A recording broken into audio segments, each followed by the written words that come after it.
नमस्कार, आप देख रहे हैं डीपी की न्यूज। मैं हूं आपके साथ अदिति।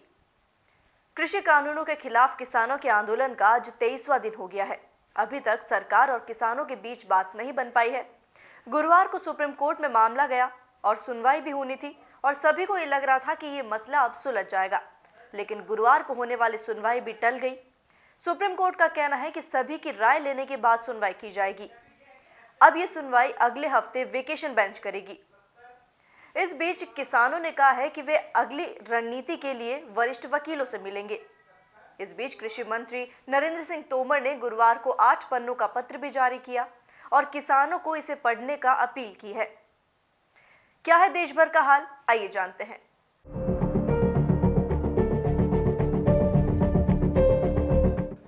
कृषि कानूनों के खिलाफ सिंघू बॉर्डर पर किसानों का विरोध प्रदर्शन जारी है।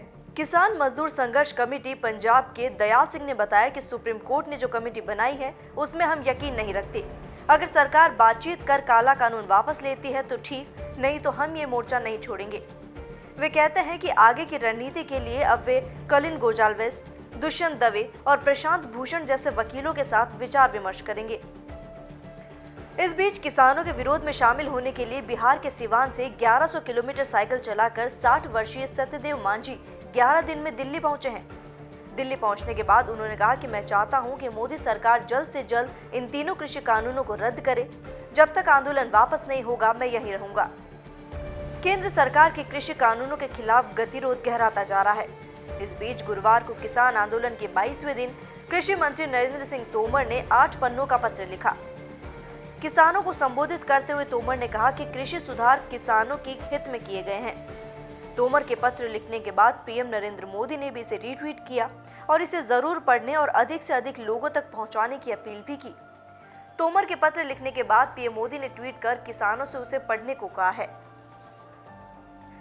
गौरतलब है कि उच्चतम न्यायालय ने कहा कि विवादित कृषि कानूनों पर जारी गतिरोध को समाप्त करने के लिए वह कृषि विशेषज्ञ और किसान संगठनों के एक निष्पक्ष और स्वतंत्र पैनल का गठन करना चाहता है। आंदोलन कर रहे किसानों ने अहिंसक प्रदर्शन करने के किसानों के अधिकार को स्वीकार करने के न्यायालय के फैसले का स्वागत किया, लेकिन उन्होंने मामले का ठोस हल निकालने तक आंदोलन जारी रखने पर जोर दिया है। वहीं दूसरी ओर सरकार की ओर से केंद्रीय कृषि मंत्री नरेंद्र सिंह तोमर ने कांग्रेस सहित अन्य विपक्षी दलों पर 3 नए कानूनों को लेकर भ्रम फैलाने का आरोप लगाया। उन्होंने आंदोलनरत किसानों से सफेद झूठ से बचने की सलाह दी है और उन्हें आश्वस्त किया है कि सरकार उनकी सभी चिंताओं को दूर करने को तैयार है।